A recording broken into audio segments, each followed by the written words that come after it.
60대가 되면 이상하게 마음이 먼저 늙습니다. 몸은 아직 괜찮은데 마음 한쪽이 무너져 내리는 느낌. 아침에 일어나도 딱히 할 일이 없고 저녁이 되면 하루가 너무 빨리 지나간 것 같으면서도 아무것도 한 게 없는 것 같은 그 기분. 혹시 요즘 이런 생각하시지 않습니까? 내가 이 나이까지 뭘 한 거지? 이제 뭘 더 바랄 수 있을까? 자식들은 잘 사는 것 같은데 왜 나만 이렇게 텅 빈 것 같을까? 이 질문들이 불편하다면 정상입니다. 오늘 이 이야기는 바로 당신을 위한 것입니다. 오늘 제가 들려드릴 이야기는 200년 전 조선의 한 학자가 남긴 말입니다. 그의 이름은 정약용, 호는 다산 자산입니다. 그는 57세에 18년간의 유배 생활을 마치고 고향으로 돌아왔습니다. 명예도, 권력도, 친구도 모두 잃은 채로요. 그런 그가 남은 인생을 어떻게 살았는지, 어떤 마음가짐으로 세월을 견뎌냈는지, 그 이야기 속에 우리가 지금 필요로 하는 말이 있습니다. 이 채널은 다산의 말로 인생을 정리하는 공간입니다. 희망을 강요하지 않습니다.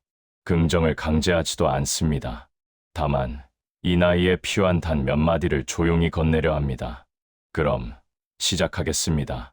나이 들수록 내려놓아야 마음이 편해진다. 다산은 환갑이 넘어서야 이런 글을 남깁니다.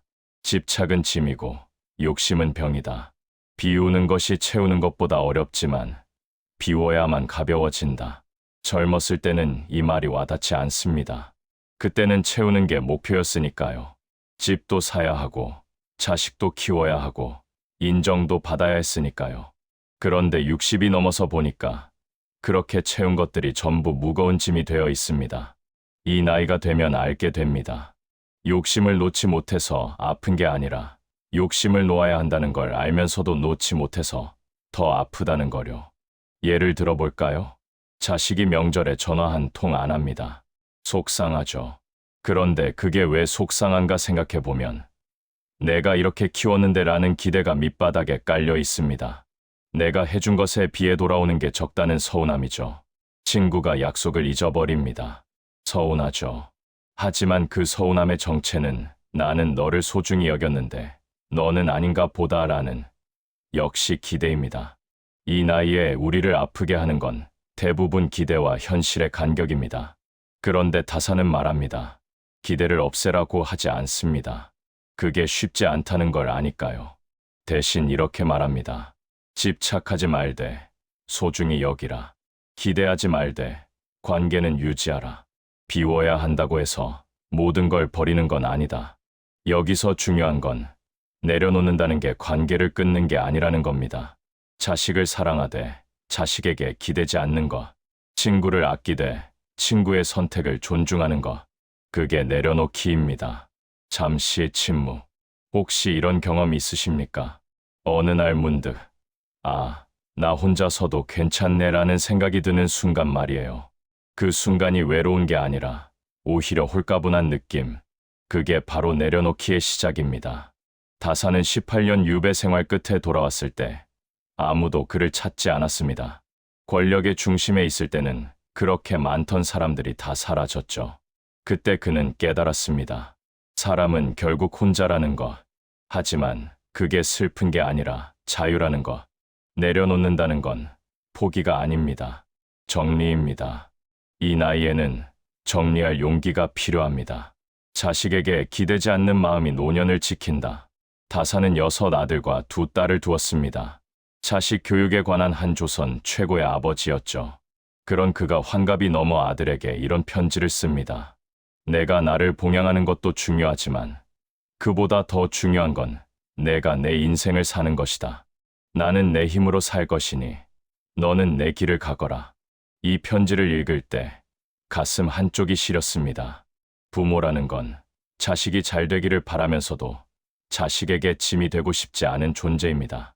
그런데 이 나이가 되면 그 균형이 무너집니다. 자식이 전화 안 하면 서운하고 명절에 안 오면 섭섭하고 용돈 안 주면 섭섭하고 이게 왜 이렇게 아픈지 아십니까?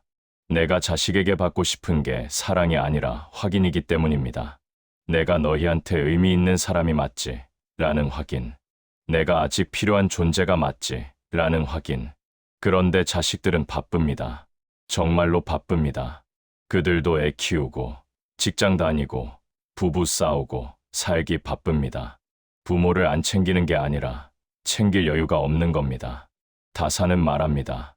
자식에게 기대면 자식도 무너진다. 자식을 사랑한다면 자식에게 기대지 마라.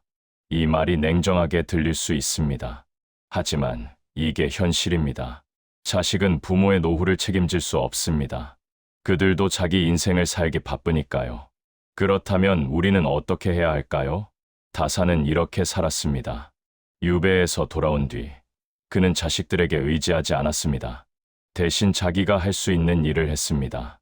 책을 읽고 글을 쓰고 텃밭을 가꾸고 동네 아이들을 가르쳤습니다. 여기서 중요한 건 그가 대단한 일을 한 게 아니라는 겁니다.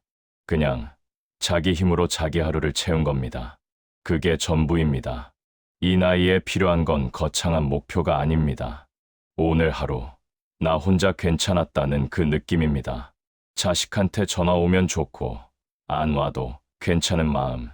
명절에 오면 반갑고 안 와도 이해되는 마음. 그게 바로 자식에게 기대지 않는 마음입니다. 물론 쉽지 않습니다.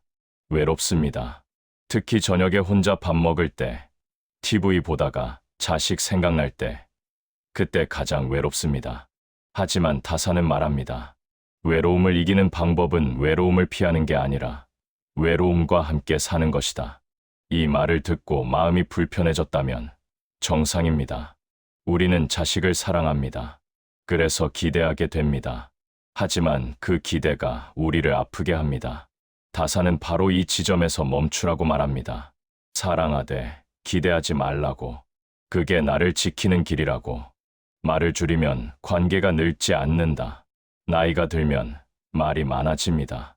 젊었을 때는 과묵했던 사람도 60이 넘으면 말이 많아집니다. 자식한테, 며느리한테, 사위한테, 친구한테 이것저것 참견하고 싶고 조언하고 싶고 가르치고 싶습니다. 왜 그럴까요? 다사는 이렇게 말합니다. 말이 많아지는 건 들어주는 사람이 없기 때문이다. 외로움이 말을 만들어낸다. 전곡을 찌르는 말입니다. 이 나이가 되면 내 이야기를 들어주는 사람이 없습니다. 자식들은 바쁘고 배우자는 이미 내 이야기를 수백 번 들었고 친구들도 자기 이야기하기 바쁩니다. 그래서 우리는 말을 합니다. 누군가 들어주기를 바라면서 누군가 내 이야기에 공감해 주기를 바라면서 하지만 아이러니하게도 말을 많이 할수록 사람들은 더 멀어집니다. 자식은 잔소리라고 생각하고 친구는 피곤하다고 생각하고 배우자는 또 시작이네라고 생각합니다. 다사는 유배 시절 거의 말을 하지 않았다고 합니다. 말할 사람이 없었으니까요. 대신 글을 썼습니다. 자기 생각을 정리하는 시간을 가졌죠. 그리고 18년 뒤 돌아왔을 때 사람들은 그가 전보다 더 깊어졌다고 말했습니다. 말은 줄었지만 무게는 늘어난 겁니다. 혹시 이런 경험 있으십니까? 말을 아꼈더니 오히려 사람들이 더 내 말을 경청하더라는 경험. 잔소리를 줄였더니 자식이 먼저 전화하더라는 경험. 말을 줄인다는 건 침묵하라는 게 아닙니다. 필요한 말만 하라는 겁니다. 이 나이에는 말의 양보다 질이 중요합니다.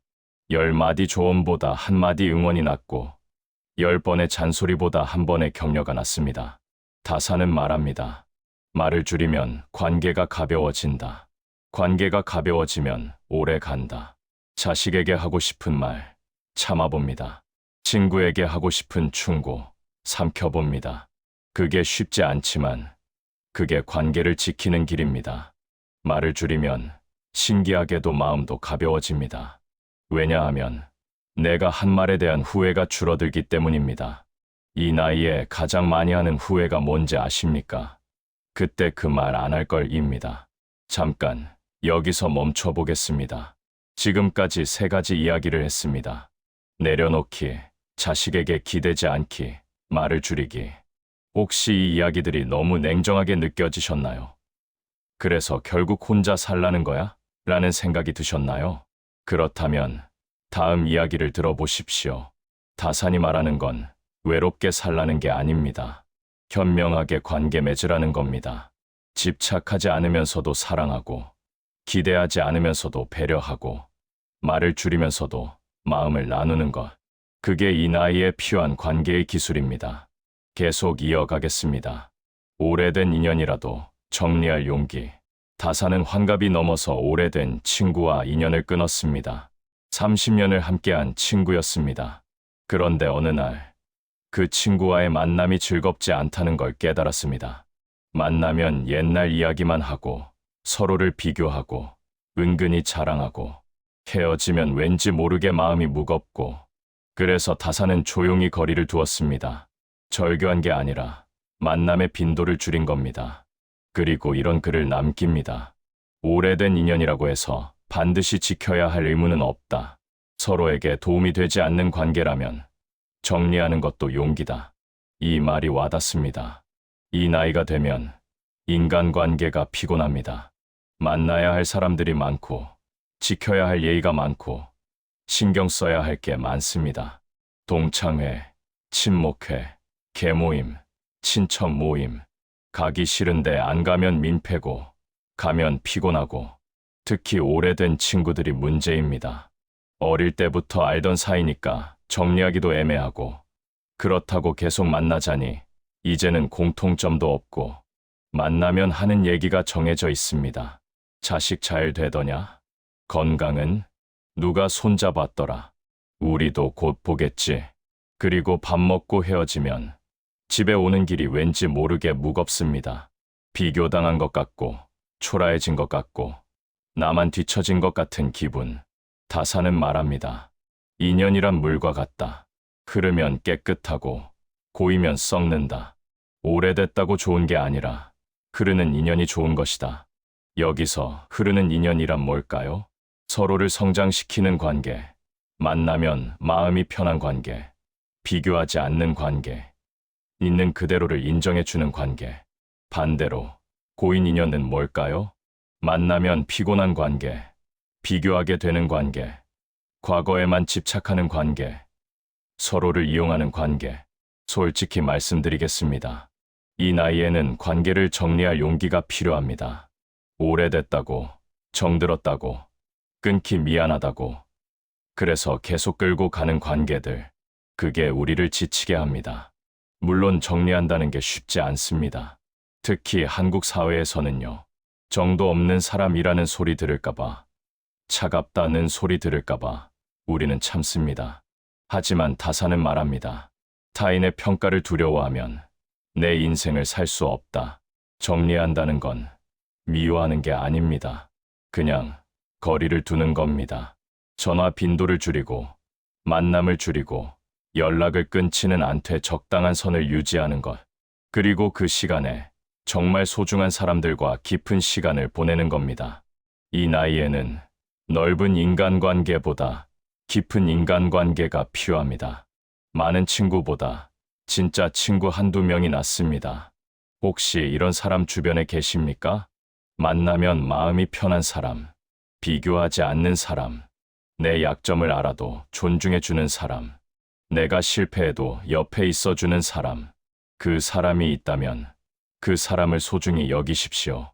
그 외의 사람들은 조금씩 정리해도 괜찮습니다. 다산은 말년에 딱 3명의 친구하고만 교류했다고 합니다. 그 3명과는 끝까지 연을 이어갔지만 나머지는 조용히 정리했죠. 그게 냉정한 게 아니라 자기 삶을 지키는 것입니다. 비교하지 않는 태도가 품격을 만든다. 이 나이가 되면 비교가 습관이 됩니다. 저 집은 자식이 잘 되더라. 저 친구는 손자를 벌써 봤더라. 저 사람은 노후 준비를 잘했더라. 다산은 이렇게 말합니다. 비교는 마음의 도둑이다. 비교하는 순간 내 것이 초라해 보인다. 정확한 표현입니다. 우리가 불행한 이유는 우리가 가진 게 없어서가 아니라 남과 비교하기 때문입니다. 건강하게 살고 있는데 다른 사람이 더 건강해 보이면 불안합니다. 자식이 괜찮게 사는데 다른 집 자식이 더 잘 사는 것 같으면 서운합니다. 내 인생이 나쁘지 않은데 다른 사람의 인생이 더 나아 보이면 초라해집니다. 이게 왜 이 나이에 더 심해질까요? 젊었을 때는 아직 가능성이 있었습니다. 나도 노력하면 저렇게 될 수 있어 라는 희망이 있었죠. 하지만 60이 넘으면 그 가능성이 사라집니다. 이미 정해진 겁니다. 내 집, 내 건강, 내 자식, 내 노후 다 정해졌습니다. 이제는 역전할 수 없습니다. 그래서 더 비교하게 됩니다. 바꿀 수 없으니까 비교하면서 위안을 찾거나 열등감을 느끼는 겁니다. 다사는 유배에서 돌아왔을 때 모든 걸 잃었습니다. 같은 나이의 친구들은 높은 자리에 있었고 명예를 누렸고 자손이 번창했습니다. 반면 다사는 아무것도 없었습니다. 그때 그는 어떻게 했을까요? 비교를 멈췄습니다. 남의 삶을 부러워하지 않았습니다. 대신 자기 삶에 집중했습니다. 그리고 이런 글을 남깁니다. 나는 내 자리에서 최선을 다했다. 그것으로 충분하다. 남과 비교할 필요가 없다. 이 문장이 주는 울림이 큽니다.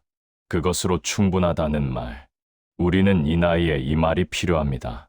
그것으로 충분하다는 말. 내가 최선을 다했으면 그것으로 충분하다는 말. 자식을 명문대 못 보냈어도 최선을 다했으면 충분합니다. 큰 부자가 못 됐어도 성실하게 살았으면 충분합니다. 출세하지 못했어도 떳떳하게 살았으면 충분합니다. 다사는 말합니다. 품격이란 많이 가진 사람이 아니라 비교하지 않는 사람에게서 나온다. 이 말을 곱씹어 봅니다. 품격. 이 나이에 우리에게 남은 건 품격입니다. 돈도 아니고 명예도 아니고 권력도 아니고 품격입니다. 품격 있는 노년이란 뭘까요? 남을 부러워하지 않는 태도, 자기 삶에 만족하는 태도, 있는 그대로를 인정하는 태도. 물론 쉽지 않습니다. 명절에 친척 만나면 또 비교하게 되고, 동창회 가면 또 비교하게 되고, 아파트 단지 돌아다니다 보면 또 비교하게 됩니다. 하지만 조금씩 연습할 수 있습니다. 비교하는 생각이 들 때 한 번만 멈춰봅니다. 그리고 이렇게 자문해 봅니다. 저 사람의 삶이 정말 나보다 나을까?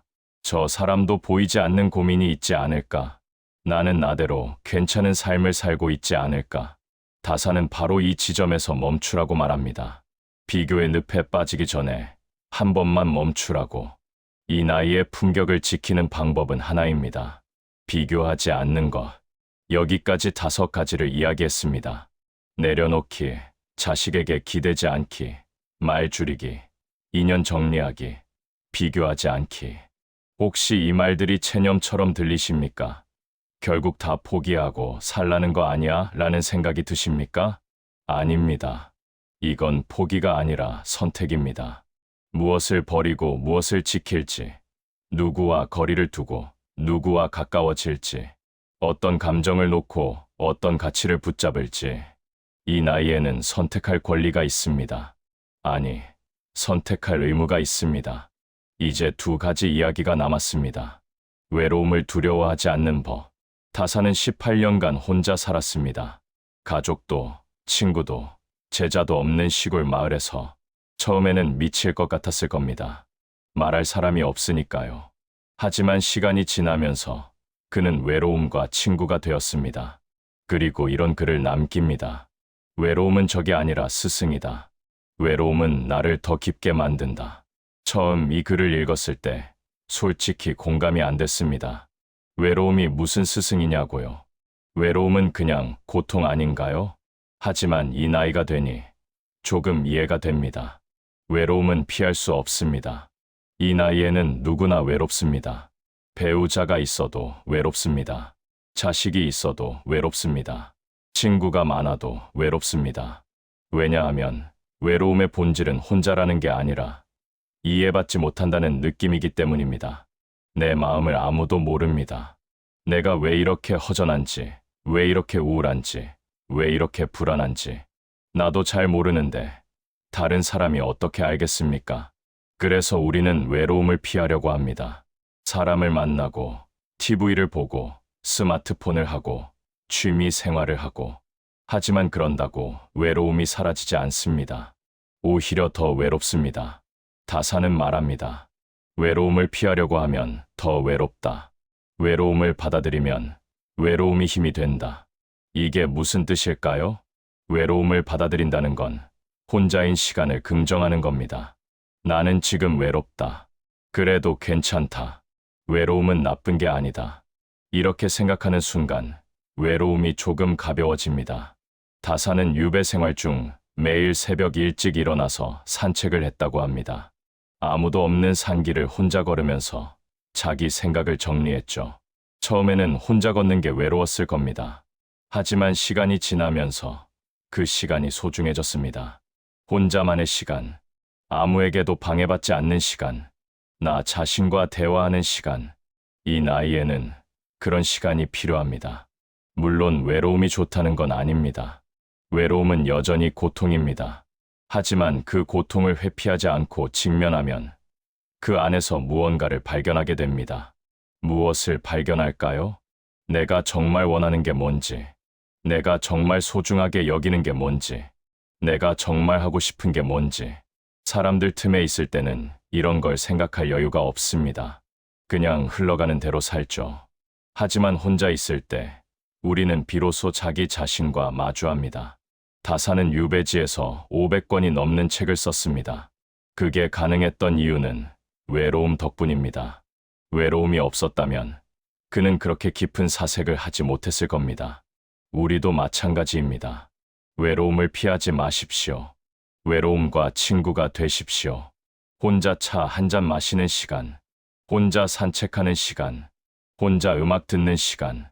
그 시간이 처음엔 외롭겠지만 익숙해지면 평화로워집니다. 다사는 말합니다. 나이가 들수록 혼자 있는 시간이 많아진다. 그게 슬픈 게 아니라 자연스러운 것이다.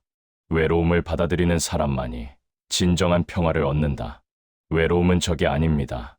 외로움은 이 나이에 함께 가야 할 동반자입니다. 인생 후반전의 속도는 느릴수록 옳다. 마지막 이야기입니다. 다사는 환갑이 넘어서 이렇게 살았습니다.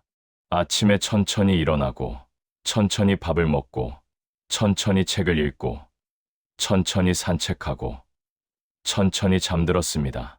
급할 게 하나도 없었습니다. 이룰 목표도, 증명할 것도, 경쟁할 상대도 없었습니다. 그리고 이런 글을 남깁니다. 젊을 때는 빠르게 살아야 했다. 하지만 나이가 들면 느리게 사는 게 옳다. 느려야 보인다. 느려야 깊어진다. 이 말이 가슴에 와닿습니다. 우리는 평생 빠르게 살았습니다. 학교 다닐 때도 빨리 졸업해야 했고, 직장 다닐 때도 빨리 승진해야 했고, 결혼해서도 빨리 집 사야 했고, 빨리 자식 키워야 했습니다. 항상 뛰어야 했습니다. 멈추면 뒤처지니까, 쉬면 도태되니까. 그런데 60이 넘으니까 이제는 뛸 곳이 없습니다. 아니, 뛰지 않아도 됩니다. 하지만 우리는 여전히 빠르게 살려고 합니다. 습관이 된 겁니다. 천천히 사는 법을 잊어버린 겁니다. 아침에 일어나면 바쁩니다. 할 일이 별로 없는데도 바쁩니다.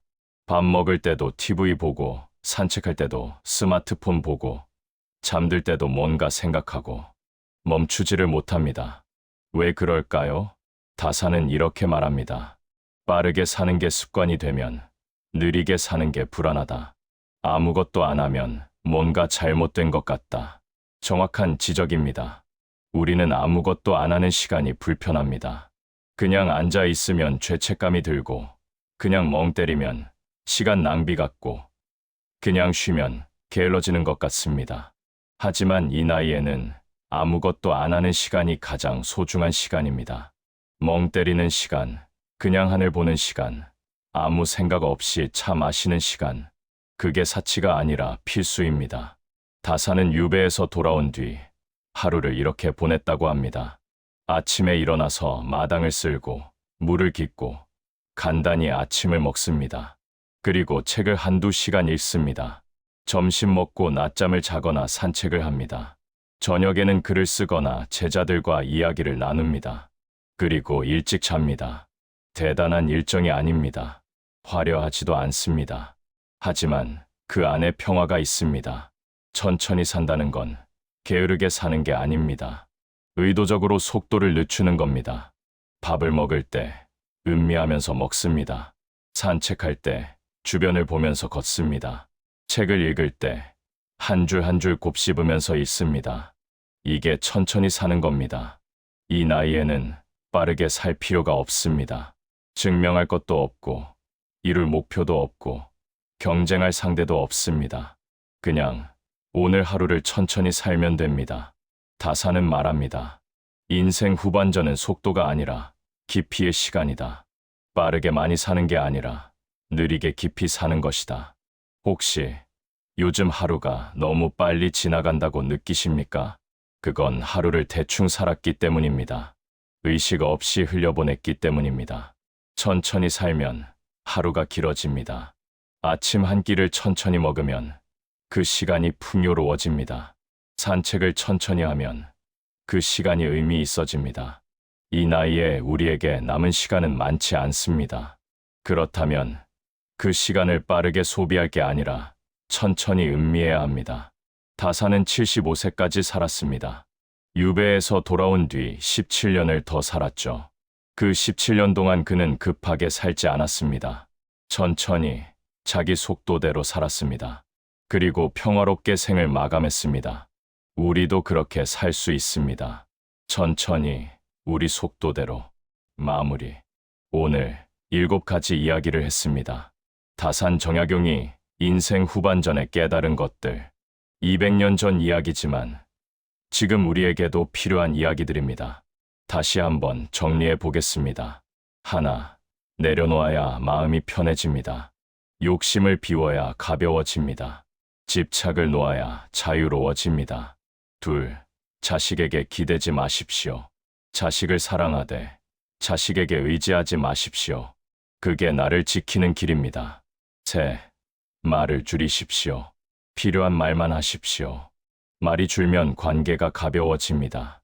넷, 오래된 인연도 정리할 용기를 내십시오. 오래됐다고 다 소중한 건 아닙니다. 정리하는 것도 사랑입니다. 다섯, 비교하지 마십시오. 비교는 마음의 도둑입니다. 품격은 비교하지 않는 태도에서 나옵니다. 여섯, 외로움을 두려워하지 마십시오. 외로움은 적이 아니라 동반자입니다. 외로움과 함께 사는 법을 배우십시오. 일곱, 천천히 사십시오. 이 나이에는 속도가 아니라 깊이가 중요합니다. 느리게 살수록 풍요로워집니다. 오늘 이 이야기를 듣고 혹시 마음이 불편하셨나요? 결국 다 포기하고 살라는 거 아니야? 라는 생각이 드셨나요? 아닙니다. 이건 포기가 아니라 정리입니다. 이 나이에는 모든 걸 다 가질 수 없습니다. 모든 관계를 다 지킬 수도 없습니다. 모든 욕심을 다 채울 수도 없습니다. 그렇다면 무엇을 버리고 무엇을 지킬지 선택해야 합니다. 다산이 우리에게 들려주는 건 화려한 성공담이 아닙니다. 기망적인 미래도 아닙니다. 그냥 지금 여기서 이 나이에 어떻게 살아야 마음이 편한지에 대한 조용한 조언입니다. 다산은 모든 걸 잃었습니다. 18년 유배 끝에 돌아왔을 때 그에게 남은 건 아무것도 없었습니다. 하지만 그는 절망하지 않았습니다. 대신 이렇게 살았습니다. 천천히, 조용히, 자기답게, 그리고 평화로운 노년을 보냈습니다. 우리도 그렇게 살 수 있습니다. 거창한 목표가 필요 없습니다. 화려한 계획도 필요 없습니다. 그냥 오늘 하루를 조금 더 의식하면서 조금 더 천천히, 조금 더 가볍게 살면 됩니다. 이 나이에 필요한 말은 많지 않습니다. 그것으로 충분하다. 천천히 가도 괜찮다. 혼자여도 괜찮다. 이제 내려놓아도 괜찮다. 이 말들이 오늘 당신에게 작은 위로가 되기를 바랍니다. 이 채널은 다산의 말로 인생을 정리하는 공간입니다. 앞으로도 이런 이야기를 계속 나눌 예정입니다. 인생 후반전을 살아가는 분들에게 필요한 조용하지만 단단한 이야기들을요. 이런 이야기가 필요하신 분이라면 구독, 좋아요 눌러주세요. 다음 인생 수업도 함께 하시길 바랍니다. 오늘도 수고하셨습니다. 그리고 당신은 충분히 잘 살아왔습니다.